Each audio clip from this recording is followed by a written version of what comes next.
giving, like, the Pilgrims, they came over and landed on Plymouth Rock so we could build a place like Las Vegas, Nevada here in America. That was the original goal from what the history books have told me. Thanksgiving, when they were coming over food, from family, Europe. football, and a wager. All right. We've got NBA win totals. We've got Heisman Trophy value. We've got to pay off the parlay to paradise. But we begin, as we do each and every Monday, with a little reminder that if you're not watching us on Facebook or Twitter, you can catch us on youtube.com. It's a good catch. /ESPN Sports Betting. That is the magic of great producers in your ears. All of ESPN's betting content is moving to that channel, ESPN Sports Betting, /ESPN Sports Betting. All right, reaction or no action every Monday. That's how we begin, of course, after the YouTube promo. Are you ready, sir? I'm ready. Number one, the Philadelphia Eagles, who looked abysmal yesterday in Cleveland against the Browns, will move on from quarterback Carson Wentz after the season. Reaction or no action? It's your Philadelphia Eagles. Not for long. I am in the market for a new football team. Well, I don't think you're going to see a new quarterback beyond this season, so no action is where I would go here. The reason why, Joe, you know this, you just signed a 4-year, $128 million contract extension that has $106 million in guarantees. The earliest they can get out of that, while still paying a pretty hefty $24 million in dead money, is 2022. So I think Doug Peterson and the Eagle coaching staff is going to say, we've had injuries this year, it was injuries last year. Somewhere in there, in that 6'5", 225-pound frame, the 2017 Carson Wentz exists somewhere in there. And I know Frank Reich is gone, and I know some of the coaches who helped mold him into an MVP candidate are gone from that staff. But somewhere in there, Doug Peterson still thinks he sees it. Somewhere in there, that front office still thinks they see it because they invested all that money already. So until the dead hit for letting him go and moving on goes down, I think the Eagles are, quote-unquote, stuck with Carson Wentz. But I do think that he can be better and will be better in the future with some better luck around him in terms of injuries and things of that nature. They stink. He's awful. It's not good. Some of those passes yesterday, the one he floated out into the flat that was into double coverage, he threw one into quadruple coverage. He's been terrible, but they can't move on. His dead cap hit after this season, if they just wanted to part ways, $59 million. Yeah, right. So you're stuck. Now, would someone be willing to trade you for the remainder of that contract, 4 years with over $100 million remaining? Probably not. Maybe a 7th-round pick to take that on. But for the foreseeable future, you might want to turn to Jalen Hurts. You spent a 2nd-round pick on him. But for the Eagles, they're going to be stuck moving forward. Number 2, big one for you here. Washington, the football team, will be atop the NFC West after Thursday. For those wondering why we're saying NFC after West? Thursday. They will not be atop the NFC West. NFC I know that. East. I'm looking at that jersey and I'm just like, man, it looks good. The NFC East after Thursday, as they will play the Dallas Cowboys for the right to claim first place. I mean, it's just like I can't escape the NFC East. Remember, like a couple weeks ago, I was like, we're done talking about it. I kept saying, eventually the Cowboys and their talent's going to win out. I don't care if they lost Dak. There's still too much talent. And I was like, you know what? Screw the Cowboys. Someone else is going to win this division. And then the Cowboys go and beat the Vikings. I will say this, though. I'm going to give it a reaction because the Cowboys play the Washington football team on Thursday, Thanksgiving. And after that game, I think Washington is in first place in the division. They're going to be the first team to 4 wins in the division. Everyone has 3 wins right now. Only the Eagles have less than 7 losses because of the one tie. And what a glorious tie against the Natty it was. Oh, my God. When I look at that matchup, Washington football team versus Dallas, I see a coaching advantage, Ron Rivera over Mike McCarthy. I see an advantage in terms of the defense that Washington brings to the table, being able to make life a little more difficult for Zeke, CeeDee Lamb, and Amari Cooper, whereas the Dallas defense, again, it wasn't the defense that cost him that game, or it wasn't the defense, that won him that game against Minnesota. Dalvin Cook got his, Adam Thielen got his, Kirk Cousins got his, Justin Jefferson got his. Thielen and CeeDee Lamb had 2 of the best catches of the season. Unbelievable catches. It's like CeeDee was like, holy cow, and then Thielen goes and one-ups him a little bit later. So in the corner. I look at Terry McLaurin, I look at Antonio Gibson, I look at J.D. McKissick, I look at Alex Smith as having closer to ceiling games against Dallas than floor games, which even though they won against Cincinnati, it was kind of near their floor. They didn't really need to after Burrow got hurt. I think Washington's the better team. The fact that Dallas still, like their offensive line, even though they got Zach Martin back, is still an issue, and Washington's very good up front with Kerrigan, Chase Young, and Deron Payne. I mean, they can get after the quarterback, so I think it's a long day for the Dallas offense. I think it's a good day for the Washington offense. I think Washington wins that game, and after Thursday, they're in first place. I'm on the other side here. I'm going to go no action. I'm going to follow the betting market first and foremost. Look ahead line for this game was Dallas -1. They're betting the game like they already know the outcome. It's already up to Dallas -3, which is very key numbers. So first thing out of the gate, I don't even have to lay points here. I just need to make a pick. I'll pick the Dallas Cowboys. Washington on the road this season, nothing to get excited about. 0-4, losing by an average of 8 points per game. Now, who have they beaten this year? A bad Philly team, a bad Cincy team, and a bad Dallas team. So can they beat the Cowboys twice in the same season? Probably, given the way the Cowboys have played this year. But overall, based on the way the betting market has been moving so far, I would side with the Dallas Cowboys. Number 3, reaction or no action, happy Monday. The Cleveland Browns will produce their first 10-win season since 2007, currently sitting 7-3 after yesterday's win over the Philadelphia Eagles. Reaction. And I think it's a pretty strong conviction with this reaction. Yeah, I think they get to 10 wins. Here's what they still have left on their schedule. They have 6 total games. 3 of those come against the Jags, the Giants, and the Jets. Beautiful. So if they just go 300, bam, 10-6, we're in the house. If they lose one of those games, maybe they can make it up against one of the more difficult opponents. But a dominant run game with Chubb, with Hunt, with Wyatt Teller, Joel Bitonio, and Tristan Wirfs. Good enough defense, especially when Myles Garrett is back from COVID. So yeah, they'll get 10-6, maybe even better. I was trying to make the case against it. 7-3 with 6 to play, so it's like you need 3. Jacksonville, who I thought would cover against Pittsburgh. That was a fun little experiment last week. The Jets and the Giants. They should be favored against Jacksonville and the Jets. Most likely going to be favored at the Giants because that's a road game. Right. Now they're going to play the Ravens in Week 14, people would say. Ravens might pack it in by then. They've lost 3 of 4. Things are not going well for Baltimore. Joseph. If they lose to Pittsburgh this weekend, I wouldn't be surprised if the Ravens, the wheels completely come off the bus. 14-2 team last year. They had Super Bowl aspirations. This season is not working out the way they wanted. The Steelers in Week 17, possibly resting their starters, and at Tennessee in Week 13, very winnable. So I'm with you. That's a reaction. Number 4, speaking of the Pittsburgh Steelers, they will lose their undefeated season on Thanksgiving as they host the Baltimore Ravens Thursday night. I'm going to say reaction. With my kind of hands up in the air and shrugging my shoulders here. Reaction? Question mark? I don't think the Steelers are going to go undefeated this season. We were betting against 16-0, so they have to lose a game.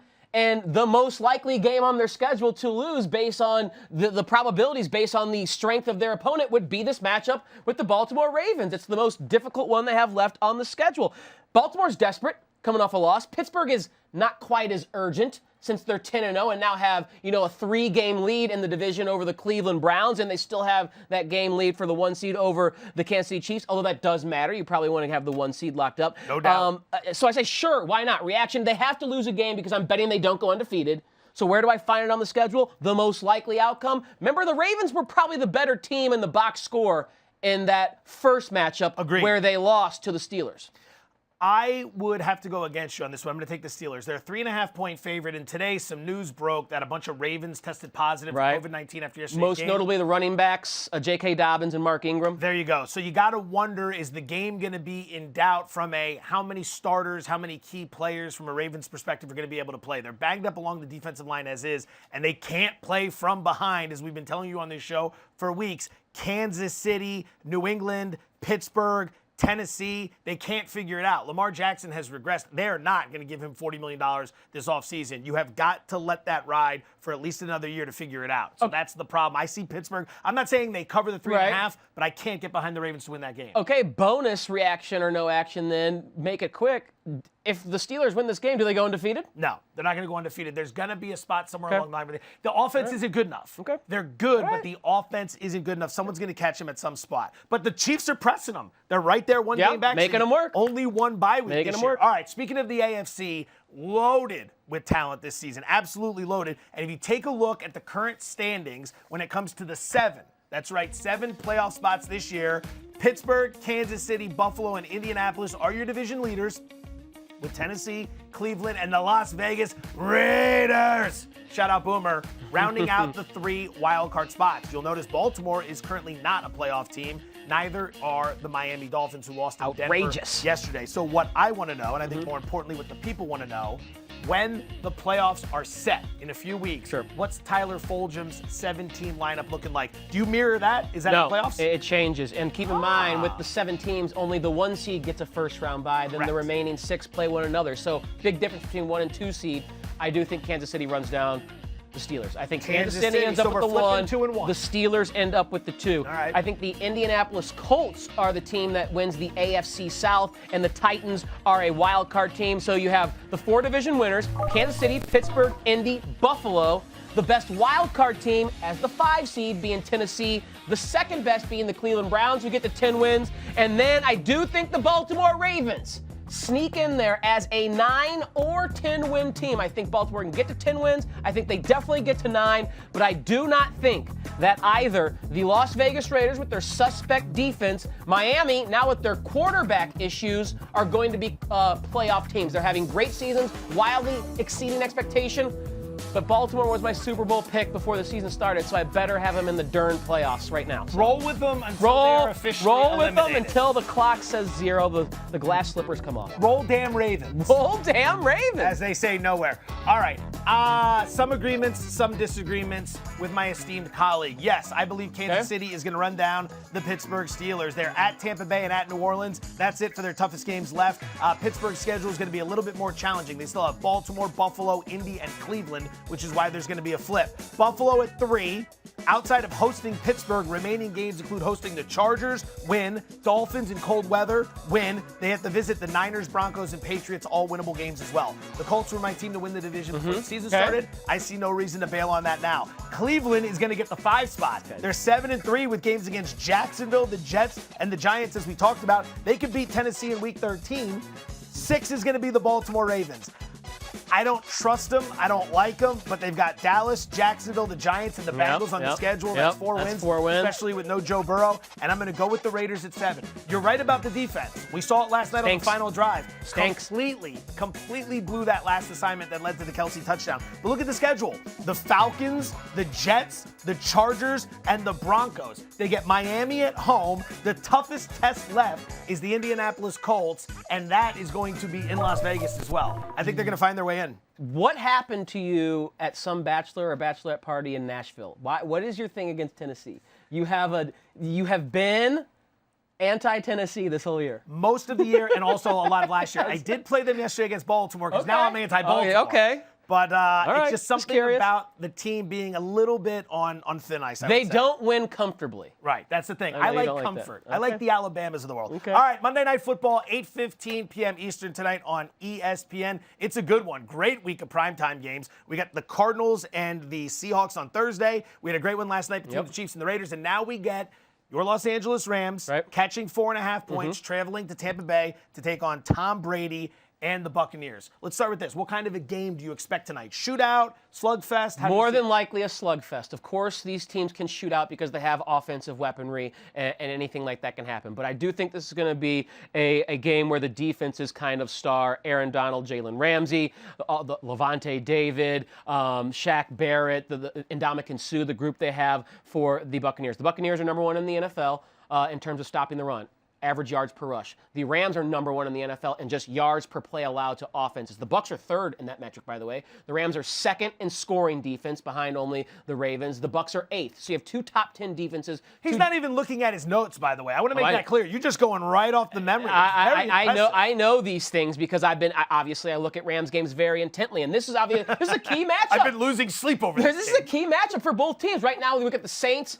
And maybe the Packers atop the NFC, but whoever wins this game is going to be in prime position for, a potential bye or that 1 or 2 in the NFC. So I just think with 2 quarterbacks as well that are pressure sensitive, you can affect Jared Goff, especially by pressuring him. He turns from the Cinderella to the pumpkin when there's pressure in his face. Tom Brady is a GOAT. Obviously, he handles it better, but he's still not someone who thrives in the face of pressure like a Russell Wilson or a Patrick Mahomes. So 2 kind of statuesque quarterbacks, 2 teams that can pressure, 2 teams that have secondaries that can stick to wide receivers, and both teams have great wide receiver groups. It's just the defenses, I think, have more advantages in this matchup than the offenses do. So I'm expecting a rather low-scoring game. That's why my favorite bet as far as the game is the total to be under 48. I want to get to some of your props in just a second, talk more about the game. One thing I want to throw out there is the jersey you're wearing tonight, Aaron Donald. You're talking about defense and how important it's going to be. You're right.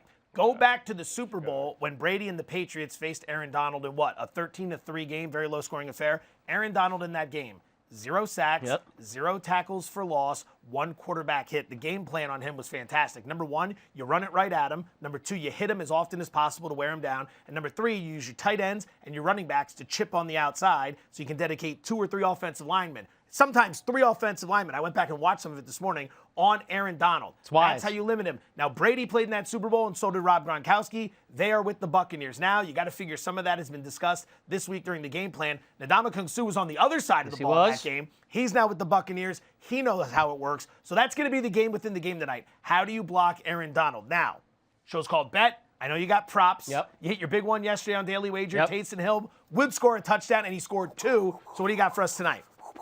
As far as props are concerned, again, why I think this is going to be a defensive battle. You mentioned Aaron Donald. Ali Marpet, their best guard. He's out. Aaron Donald's life should be easier. By the way, Aaron Donald, Tom Brady's the only quarterback he's faced in more than one game and has never sacked. Brady gets that ball. Brady's smart. However, I do think Brady's going to be under 293.5 passing yards. That seems like a lot for a Rams defense that is on average allowing less than 200 passing yards per game. To me, this seems out of whack. Of course, Brady can go over it, but the way to attack the Rams is not through the air, it's with the ground. Ronald Jones, Leonard Fournette. And then Jared Goff, under 1.5 TD passes. Goff this year has struggled a little bit in the red zone. The Rams are moving the ball. They're 5th in terms of offensive efficiency as far as yards per play, but their scoring is middle of the pack. They don't punch it in. And usually in the red zone, it's not Jared Goff finding one of his receivers. It's Malcolm Brown, it's Darrell Henderson, it's Cam Akers. Sean McVay likes to run the rock down there when he has those quick tempo plays, run straight out of the huddle, snap it real quick when the defense is out of position. So under 1.5 passing TDs, and again, in a game where I think both quarterbacks face pressure, both the Bucs and the Rams, top 10 in pressure rate and sack rate. I think we have a low-scoring game, and Goff especially is someone who kind of wilts under pressure. I don't think he throws more than 1 touchdown pass in this bad one. And I think the prop on Brady passing yards is too high and not respecting enough a Rams defense that can pressure you with Donald, and you have Jalen Ramsey and Darius Williams to stick to wide receivers on the outside. I'm going to play into that Brady prop just a little bit. I've got 2 of my own, both feature Buccaneers wide receivers. We're going to go over on Chris Godwin at 58.5 receiving yards, under on Mike Evans, 54.5 receiving yards. The key here is Jalen Ramsey, who absolutely locked down DK Metcalf last week in Seattle. 4 targets, 2 receptions, 28 yards. Now, everyone's talking about how great Ramsey did in that situation. He was fantastic. That's the only time all year he has shadowed an opposing wide receiver. They move him around a little bit. They're going to move him around the night. He's going to deal with a lot of Mike Evans on the outside, who's having a tougher year. He's only averaging 51 receiving yards per game this season. His targets have fallen, 9.1 per game with Jameis Winston, the 6.3 with Tom Brady. So we're going to go against Evans. Now, Godwin is a slot receiver.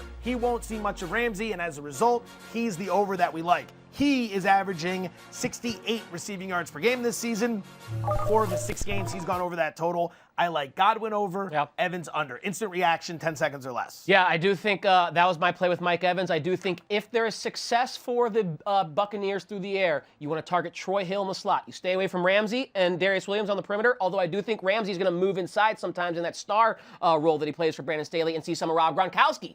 He wants Gronk, trust me. Ramsey wants Gronk. Go back to their days in Jacksonville and the Patriots in the AFC Championship game. But I agree. If they're going to go over somewhere, Godwin's the guy. He catches 83% of his targets from Tom Brady. They have a great connection already, and the weakest link in the nickel package for the Rams is Troy Hill in the slot. Game pick, side total. It's 4.5 the Buccaneers are laying. Total's 48. It's been coming down a little bit. What's the official play? I'm going to go under. I feel most confident in the under. I just talked to all the reasons why I think Brady is going to be under duress. No Ali Marpet, no Andrew Whitworth protecting the blind side of Jared Goff.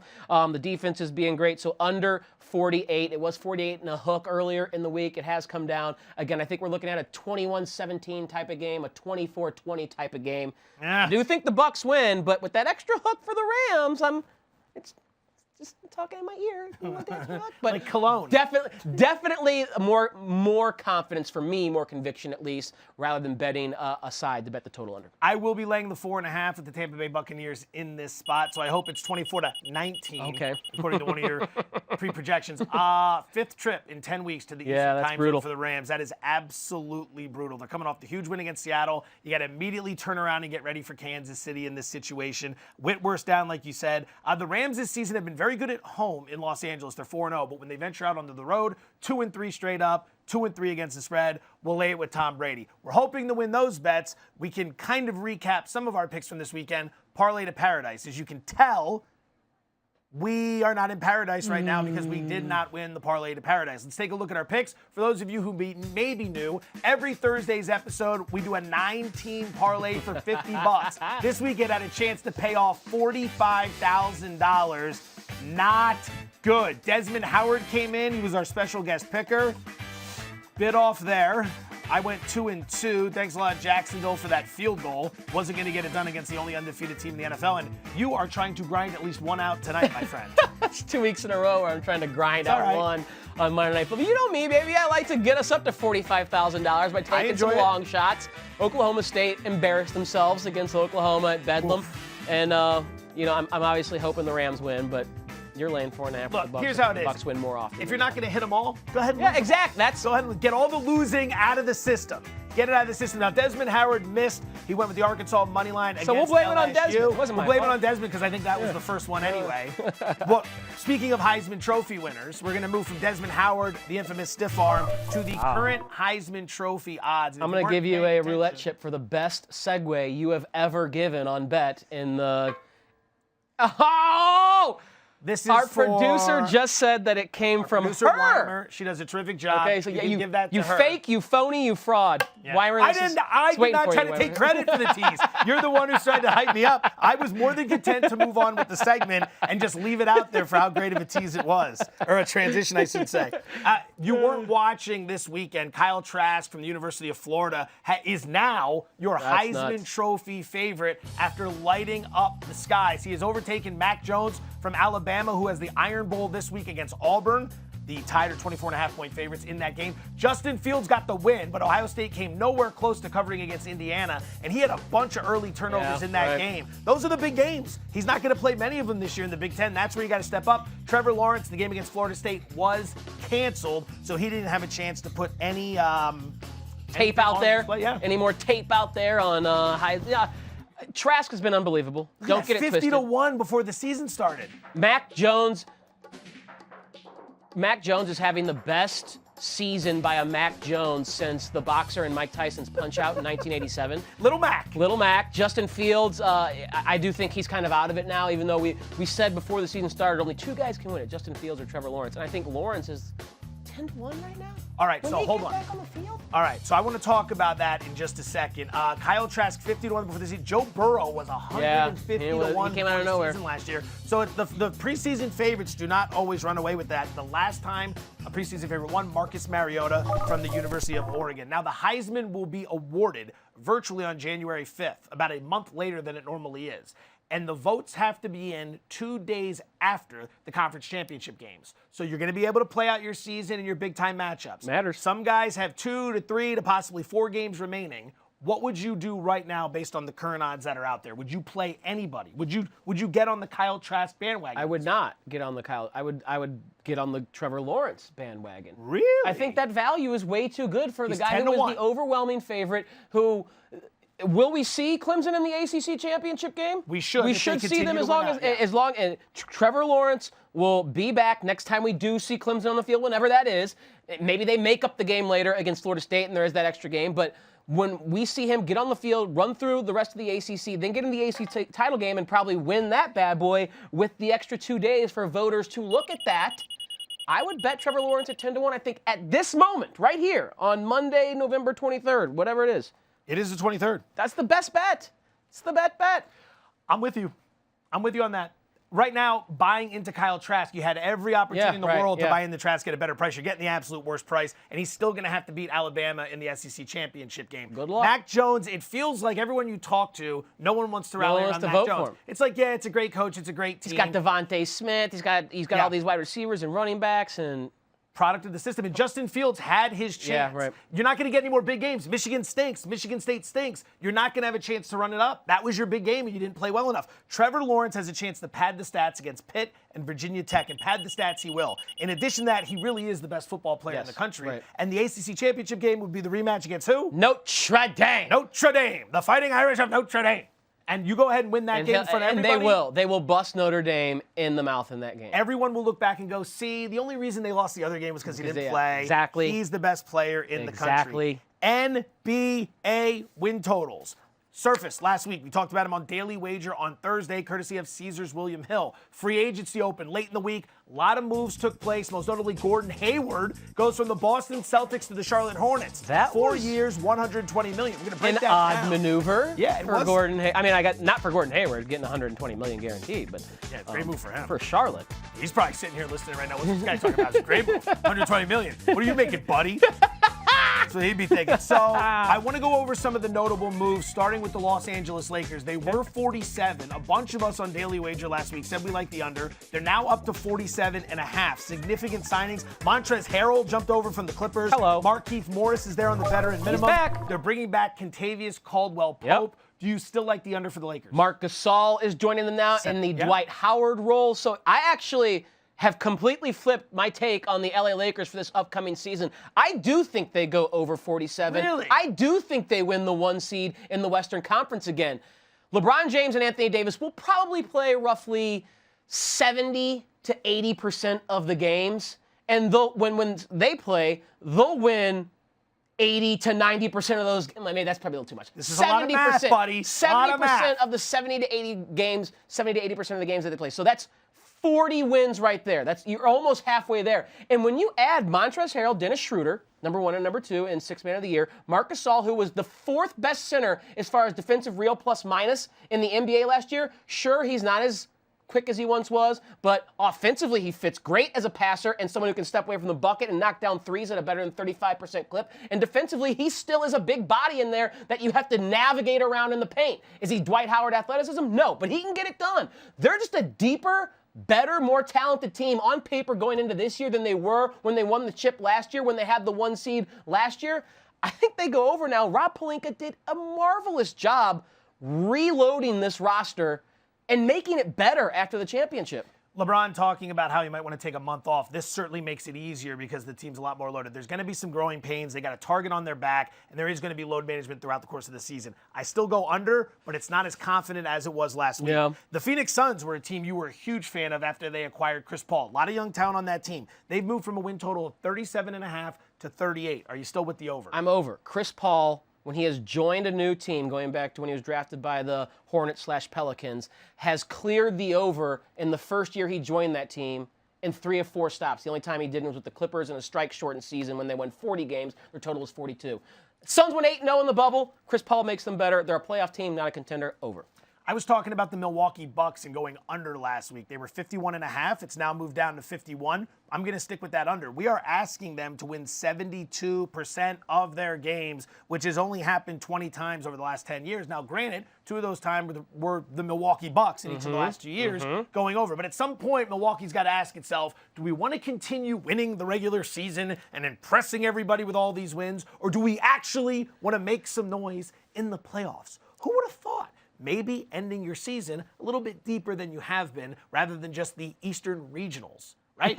This year, focus on your load management, focus on getting ready for the playoffs. There's no sense in going out there and winning 52 games. And this is a team 63-13 at home over the last 2 years. If there's no fans, they lose a major home court advantage. The Hornets, we just mentioned them. They signed Gordon Hayward. They draft LaMelo Ball. They go from 24 wins to 24.5. Would you dabble? Would you play that over? I don't like the moves they made, but I would go over this. Hayward, has credibility. I do think they have some good young pieces there in Malik Monk, P.J. Washington, and the like, so I'll go over, but just barely. I don't like this one a lot. They won 23 games last year, but their point differential was minus 6.7 per game, which means they were more indicative of a 19-win team, so they overperformed a little bit. Hayward had some good numbers, but he was alongside Kemba and Tatum and Brown, and LaMelo's going to take some time. I would go under here, but they're better. They're at least more compelling, wouldn't you say?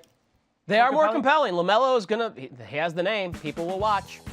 I'm going to be watching this guy tonight. Hopefully, set Tom Brady at 8:15 p.m. Eastern on ESPN. It's the Rams and the Bucs. We're back on Wednesday. Thanks, everybody.